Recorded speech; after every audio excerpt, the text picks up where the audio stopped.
Because I know business will harm it. So, what the Philippines Sports Commission do to preserve the fruits of their labor and distribute them to various NSAs to become future athletes that someday will represent the country in future international competitions? Yeah, thank you for the question. Actually, PSA has been doing it already with those medalists in the Batang Pinoy, with the previous Batang Pinoy, no? So, yun yung sinasabi mo kanina, na dapat lahat ng NSAs, i-adapt na nila yung mga batang ito alagaan na. No? To be supported by the Philippine Sports Commission. Kami naman sa Philippine Sports Commission is very willing to support. Ito talaga, yung grassroots natin. Saka ito yung talaga yung nakikita natin sa batang edad. No? Nakikita na natin yung susunod na mga yakap ng mga dakilang lalaro natin. No? So, hindi tayo nagkulang kasi nung last year na nag-participate sa Children of Asia Games, meron tayong, ang inuha namin, ang qualification ng pinadala ng Philippine Sports Commission sa Philippine Olympic Committee doon ay yung mga medalists sa Batang Pinoy. At yung mga medalists na yun, we're happy to tell you na nagkaroon tayo isang ginto sa larangan ng boxing, 2 medalya, isang silver sa larangan ng athletics, at saka isang bronze, at saka sa ano ba isa? Athletics, ma'am. Saka isa Athletics, sa dalawa, swimming. no? Sa swimming, meron tayo, no? Na bronze medalist. So, ibig sabihin, no, sa bibigay na ganitong pagkakataon sa mga ating kabataan all over the country, nakikita na natin ang susunod na yapak ng ating mga dakilang maglalaro. No? At gagamitin natin itong paraan na yung mga lahat ng NSAs na yung kanilang elite athletes manggaling sa Batang Pinoy.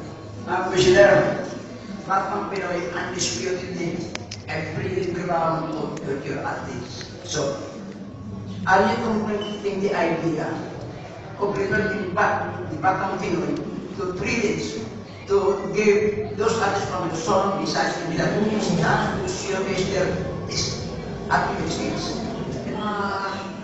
With that, we have to study. No? Kasi ang gusto chairman ngayon ay isang katulad nitong kalakihan.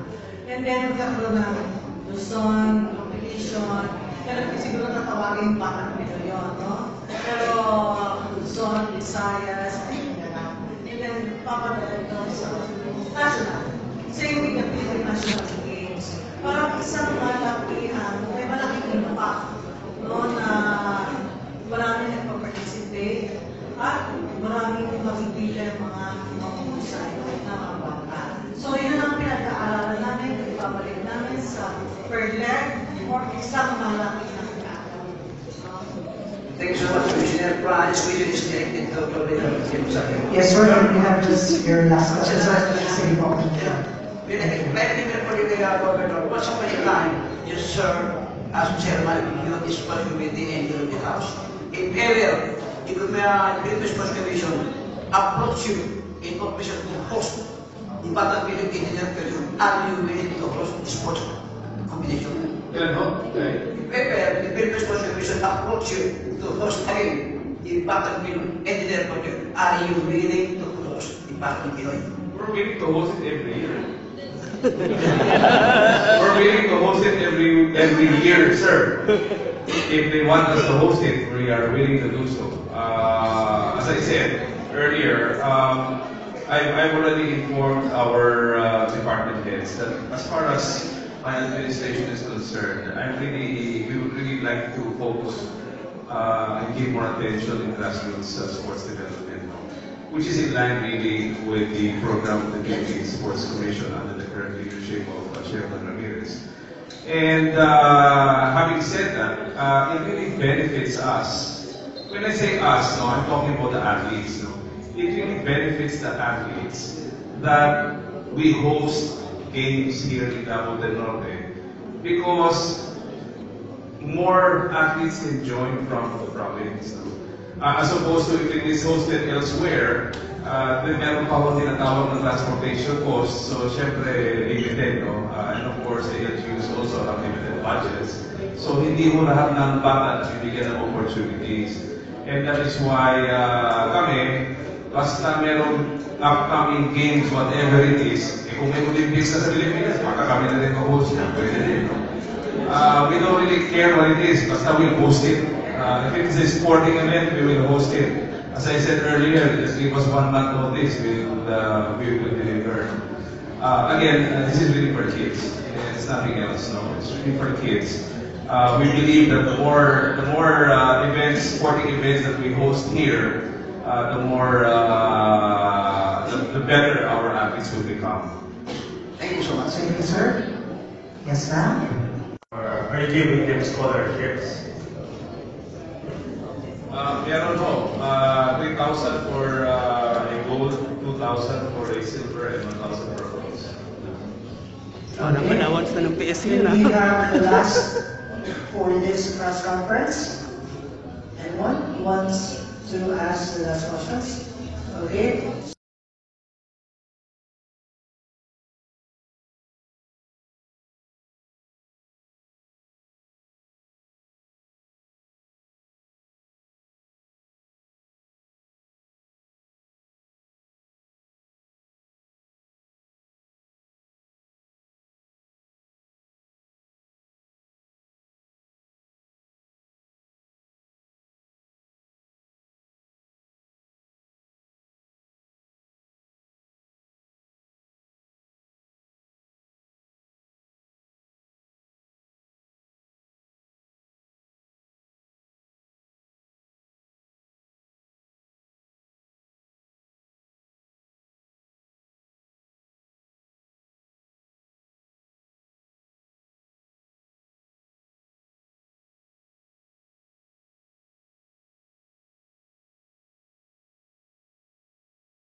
Because I know this is really hard. So, what the Philippine Sports Commission do to preserve the fruits of their labor and distribute them to various NSAs to become future athletes that someday will represent the country in future international competitions? Thank you for the question. Actually, PSA has been doing it already with those medalists in the Batang Pinoy, in the previous Batang Pinoy, no? So, yun yung sinasabi mo kanina, na dapat lahat ng NSAs, i-adapt na nila yung mga batang ito ang alagaan na. No? To be supported by the Philippine Sports Commission. Kami naman sa Philippine Sports Commission is very willing to support. Ito talaga, yung grassroots natin. Saka ito yung talaga yung nakikita natin sa batang edad.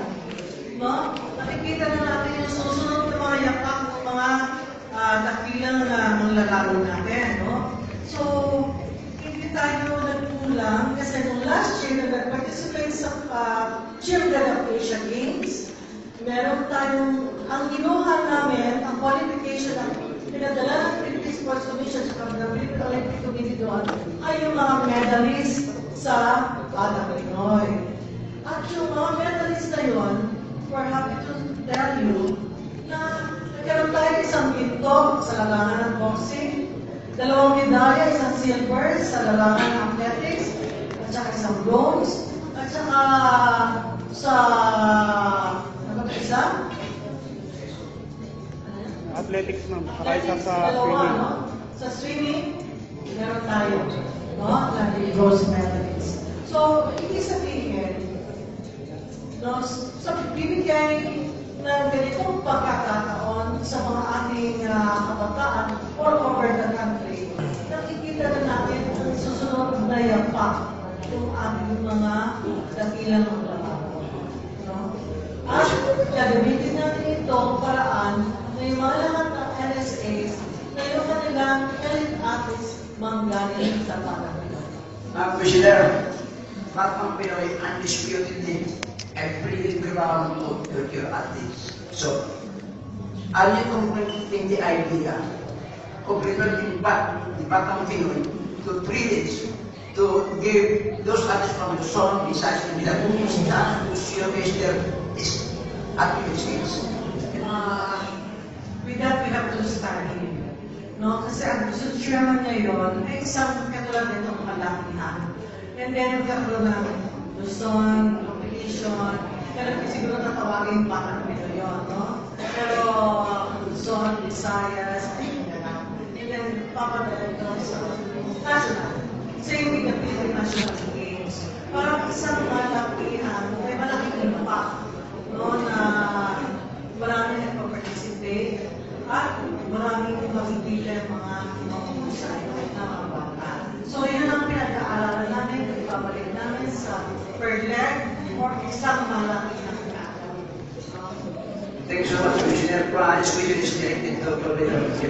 Yes, sir, and we have just your last question, sir. Sige po. Like the Governor, once upon a time, you served as chairman of the Sports Committee and the House.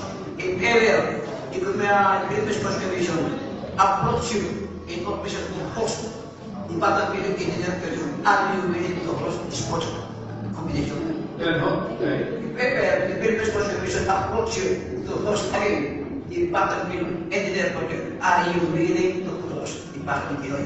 We're willing to host it every year. We're willing to host it every year, sir. If they want us to host it, we are willing to do so. As I said earlier, I've already informed our department heads that as far as my administration is concerned, we would really like to focus and give more attention in grassroots sports development, which is in line really with the program of the Philippine Sports Commission under the current leadership of Chairman Ramirez. And having said that, it really benefits us. When I say us, no, I'm talking about the athletes. No? It really benefits the athletes that we host games here in Davao del Norte because more athletes can join from the province. No? As opposed to if it is hosted elsewhere, then meron pa akong tinatawag na transportation cost. So, syempre, limited, no? And of course, the LGUs also have limited budgets. So, hindi mo lahat ng bata bibigyan ng opportunities. And that is why kami, basta merong upcoming games, whatever it is, kung may Olympics na sa Pilipinas, baka kami na rin mag-host na, pwede rin, no? We don't really care what it is, basta we'll host it. If it's a sporting event, we will host it. As I said earlier, just give us 1 month notice, we will deliver. Again, this is really for kids. It's nothing else, no? It's really for kids. We believe that the more events, sporting events that we host here, the better our athletes will become. Thank you so much. Thank you, sir. Yes, ma'am. Are you giving them scholarships? Meron ho, 3,000 for a gold, 2,000 for a silver, and 1,000 for a bronze. Okay. Announce na ng PSA We na. have the last for this press conference. Anyone who wants to ask the last questions? Okay.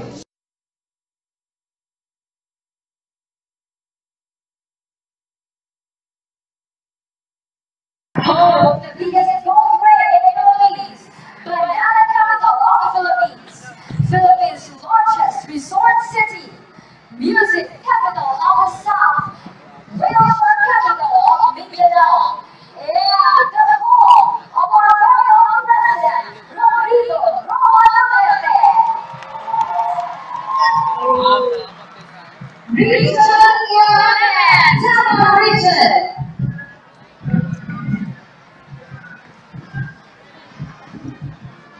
Once again, we are encouraging everybody to remain. We still have our opening ceremonies. We have prepared a grand opening sample of our food demonstration, and of course, the fireworks display for us to enjoy. So, ladies and gentlemen, just stay where you are. Great things are yet to come.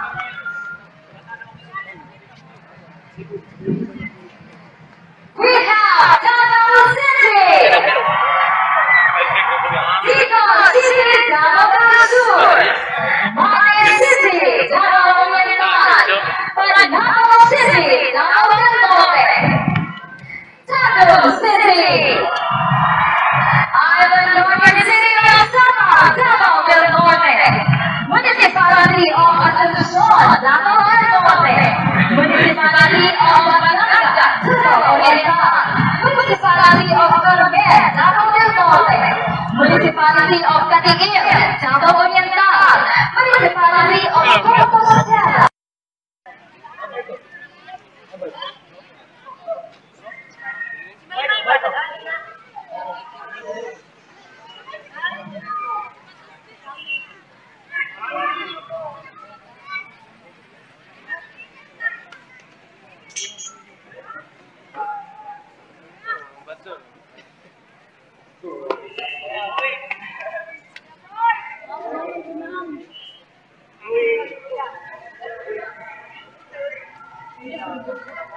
Ano?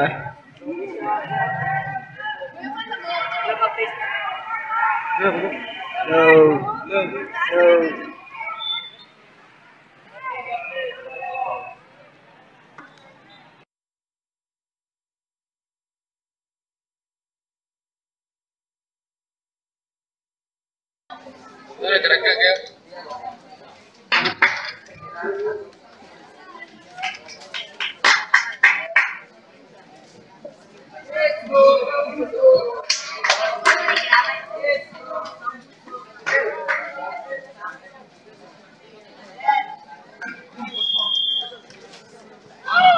Udah Siki.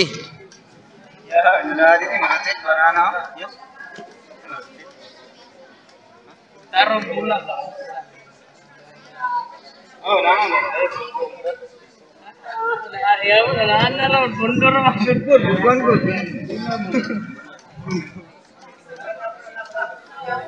Hindi nila nakadagnan lagi. Repair mo lang. Repair, magkutagod. Repair. Repair, naka-retard mo. Reset na rin mo, Sim. Ayan na, tunggu ko itong kuhan ba? Bati, uy, hindi kayo.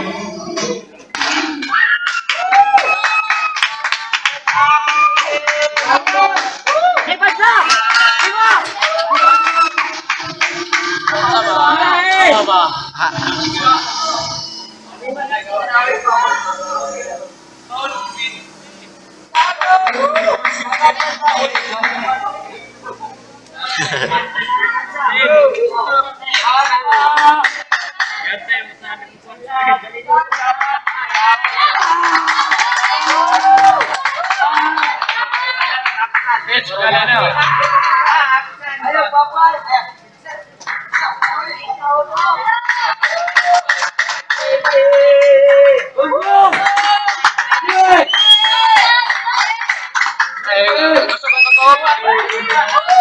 Aduh, busuk banyak ya di.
Ini nih.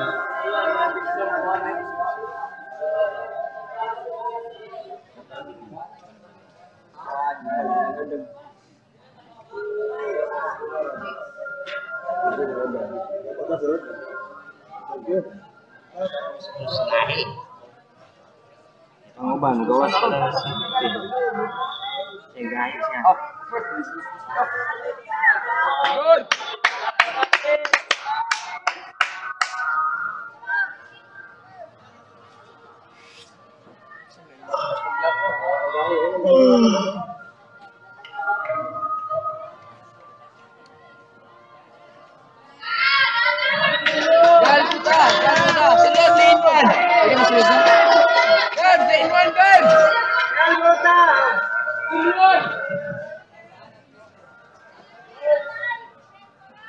Jam linun. Yo, ini pagi. Woi, kusog. Ana dingi. Amo kusog mo kay ba na buin gahi gid. No. Lu kana tiglinwan. Ilang kusog lang. Awa. Pagi. Ayo gagbawa ka. Look at your enemy, man.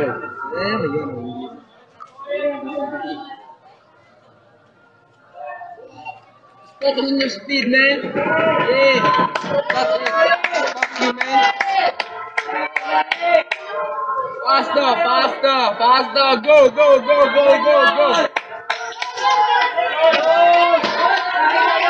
Ini masih bonus. Yos, ayaw masuk na, Yos! Ayaw masuk na!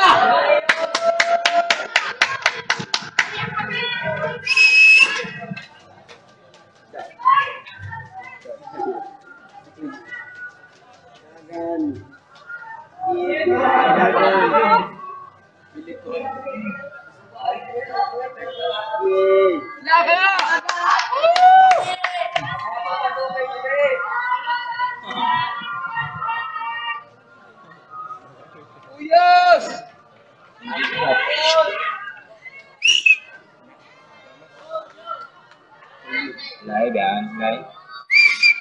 Ako na mabot review rin. Review, let's review. May ler mo na. Kata!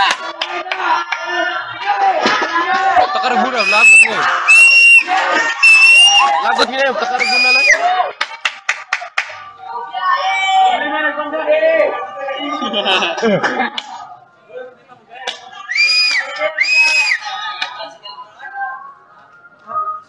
Sigling eh, wala nang silid-silid nga idol po. Di basa ko ako tingin bas. Ano ko niya? Wala pa rin silid-silid nga po.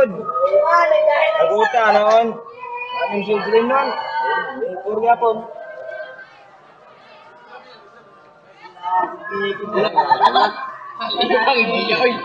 Lagot yung kalbo rin. Wala silid-silid noon.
Tatlo ka tika, mga wala na to.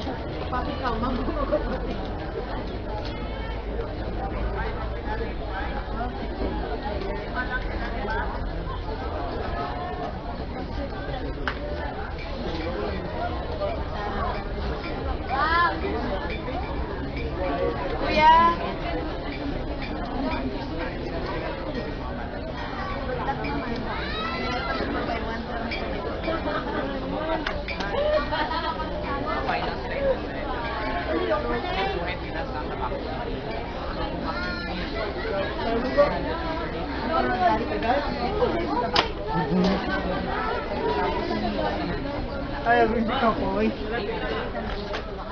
Uma. Sini.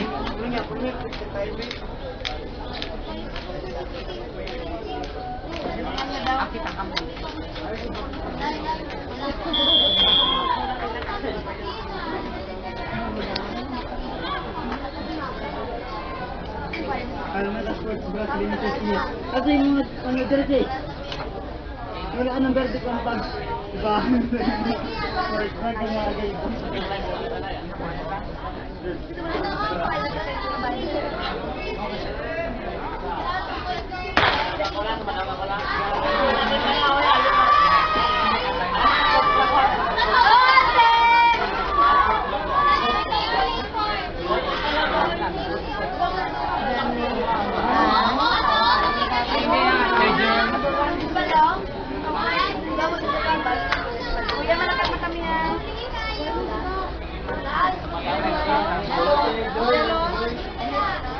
Ang serving mo, kita.